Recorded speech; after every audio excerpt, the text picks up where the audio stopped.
9월 1일 월요일. 풍선을 띄우는 힘. 9월의 첫날.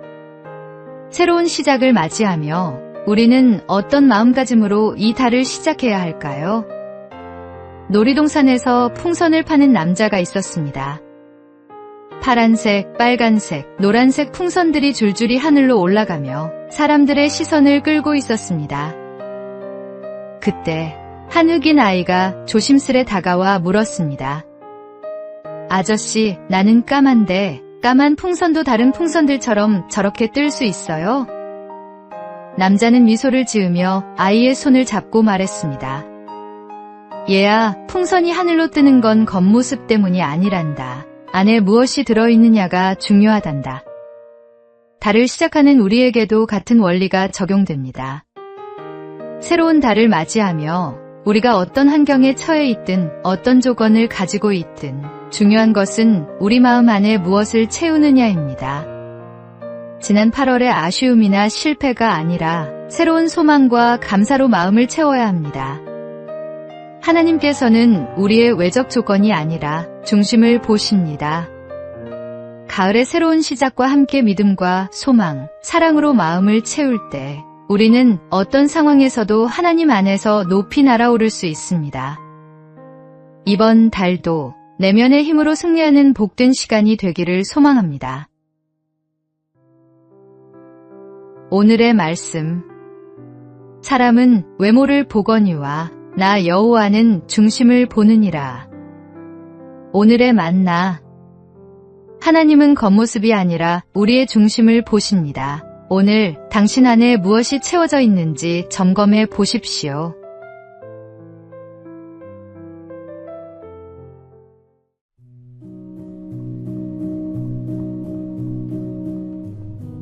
(9월 2일) 화요일. 아버지의 마음. 폭우로 마을이 침수된 현장에서 물에 잠긴 집에서 가방을 품에 안고 나오는 한 아버지를 만났습니다. 가방 안에 무엇이 들어있냐는 질문에 그는 대학생인 아들이 리포트를 써야 한다며 노트북과 며칠 입을 네일을 챙겼다고 답했습니다.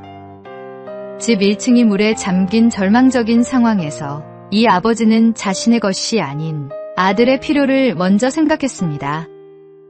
자식을 향한 아버지의 마음이 얼마나 간절하고 깊은지를 보여주는 장면이었습니다. 이 모습은 우리를 향한 하나님 아버지의 마음과 정확히 닮아 있습니다.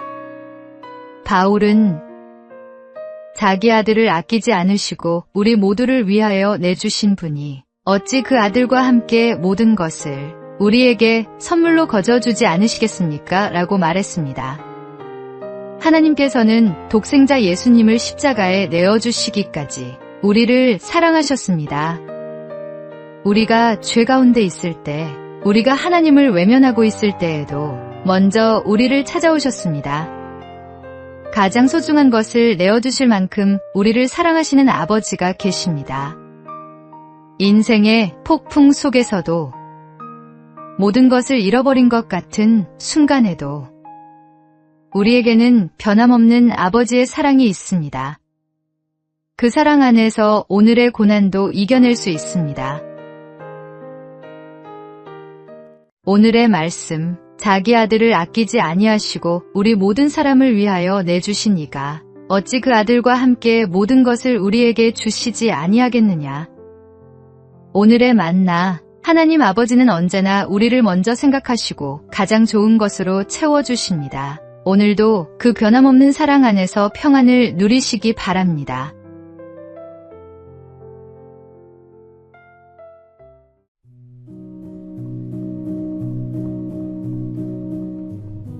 (9월 3일) 수요일. 시원한 커피에 담긴 따뜻한 마음. 강원도 춘천에서 일어난 작은 사건이 전국을 감동시켰습니다. 한 청년이 무더위 속에서도 시민의 안전을 위해 애쓰는 소방관들과 경찰관들을 보며 시원한 커피라도 사드려야겠다는 단순한 생각으로 민생회복 소비 쿠폰 18만 원 전액을 사용해 아이스 아메리카노 100잔을 구매했습니다. 2시간이 넘는 시간 동안 춘천소방서와 119 안전센터, 파출소를 직접 돌아다니며 커피를 한 잔씩 전달하는 그의 모습에서 예수님의 말씀이 떠올랐습니다. 누구든지 제자의 이름으로 이 작은 자 중 하나에게 냉수 한 그릇이라도 주는 자는 내가 진실로 너희에게 이르노니 그 사람이 결단코 상을 잃지 아니하리라 하시니라. 폭염 속 시원한 커피 한 잔이 바로 주님께서 말씀하신 그 찬물 한 그릇이었습니다. 이후 청년의 이야기를 들은 카페 사장님이 흔쾌히 동참했고 이 소식이 알려지자 커피점 본사에서는 청년과 사장님에게 각각 100만 원 상당의 선물을 보내기로 했습니다. 작은 선행이 더 큰 선행을 불러일으키는 아름다운 연쇄 반응이었습니다. 하나님의 나라는 거창한 일에서 시작되지 않습니다. 작은 친절, 작은 배려에서 시작됩니다. 주변에 수고하는 이웃을 향한 작은 관심이 세상을 따뜻하게 만드는 하나님 사랑의 통로가 됩니다. 오늘의 말씀. 이 작은 자 중 하나에게 냉수 한 그릇이라도 주는 자는 내가 진실로 너희에게 이르노니 그 사람이 결단코 상을 잃지 아니하리라 하시니라. 오늘의 만나. 하나님의 사랑은 작은 친절을 통해 이웃에게 전해집니다. 오늘 나도 누군가에게 찬물 한 그릇이 되어보시기 바랍니다.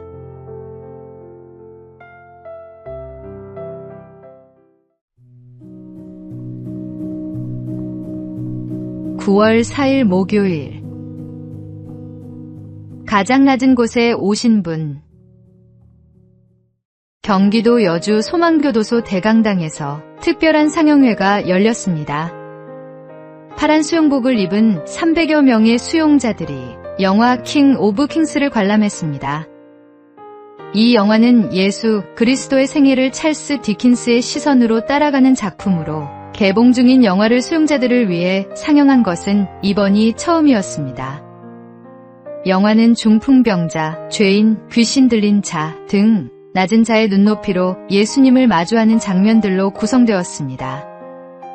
모두를 사랑으로 품는다는 메시지가 전해지자 옷소매로 눈시울을 닦는 이들도 있었습니다. 세상의 변두리에 선 이들과 함께했던 예수님의 이야기는 사회로부터 소외된 수용자들의 마음에 더욱 깊은 울림을 전했습니다. 한 수용자는 마리아가 비싼 향유를 예수님의 발에 붓고 머리카락으로 닦는 장면이 마음에 오래 남았다며 예수님은 가장 나약한 사람들 앞에 나타나 눈먼 자를 고치시고 돌에 맞을 뻔한 여인도 정죄하지 않으셨다. 가장 낮은 곳에 오신 분임을 느꼈다고 고백했습니다. 예수님께서는 높은 곳에서 우리를 내려다보시는 분이 아닙니다. 가장 낮은 곳, 가장 어두운 곳까지 내려오셔서 우리와 함께 하시는 분입니다. 죄로 인해 절망하는 자들, 세상으로부터 버림받은 자들에게 내 죄 사함을 받았느니라고 말씀하시는 분입니다. 그분의 사랑 앞에서는 그 어떤 죄도, 그 어떤 절망도 끝이 아닙니다. 오늘의 말씀. 인자가 온 것은 섬김을 받으려 함이 아니라 도리어 섬기려 하고 자기 목숨을 많은 사람의 대속물로 주려 함이니라. 오늘의 만나. 예수님은 우리의 가장 어두운 순간에도 함께 하시며 새로운 시작을 허락하십니다. 오늘도 그 변함없는 사랑과 용서 안에서 새 힘을 얻으시기 바랍니다.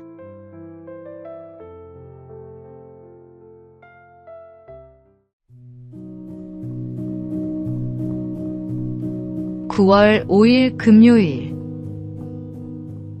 암과 같은 죄. 암에 걸린 사람이 있었습니다. 의사가 서둘러 암세포를 제거하자고 하자 이 사람이 말했습니다. 갑자기 암세포를 전부 없애면 몸에 무리가 가지 않을까요? 일단 반만 제거해보고 그 다음에 조금씩 제거해보시죠. 이 사람을 제정신이라고 생각할 사람은 아무도 없을 것입니다. 그러나 이 암이 죄라고 생각해 보십시오. 이 정신 나간 사람의 모습이 종종 우리의 모습이 아닙니까? 당장 끊어내야 할 죄인 줄 알면서도 주님께 조금만 더 기다려달라고 미루고 있지는 않습니까? 죄에 대해 다음과 같이 말한 니들러의 말을 기억하십시오. 다음 약속을 기약하는 친구들과 헤어지듯이 죄와 작별해서는 안 됩니다. 바울이 손에 붙은 독사를 불 가운데 떨어버리듯이 우리도 죄를 떨어내야 합니다. 죄인 줄 알면서도 그만두지 못한 행동들이 있습니까? 방 안에 핀 작은 곰팡이가 온 집 안에 퍼지듯이 죄는 처음엔 작아 보이지만 곧 산 전체를 뒤덮습니다. 지체하지 말고 죄를 회개하고 주님께 속히 돌아오십시오. 회개의 결단은 오늘이어야 합니다. 내일은 보장되지 않습니다. 죄가 우리의 삶을 점철시키지 않도록 지금 이 순간 마음에서 전부 떨어내십시오. 오늘의 말씀. 이와 같이 너희도 너희 자신을 죄에 대하여는 죽은 자여 그리스도 예수 안에서 하나님께 대하여는 살아있는 자로 여길지어다. 오늘의 만나. 작은 죄라도 방치하면 산 전체를 망칠 수 있습니다. 하나님 앞에 회개하며 깨끗한 마음으로 살아가십시오.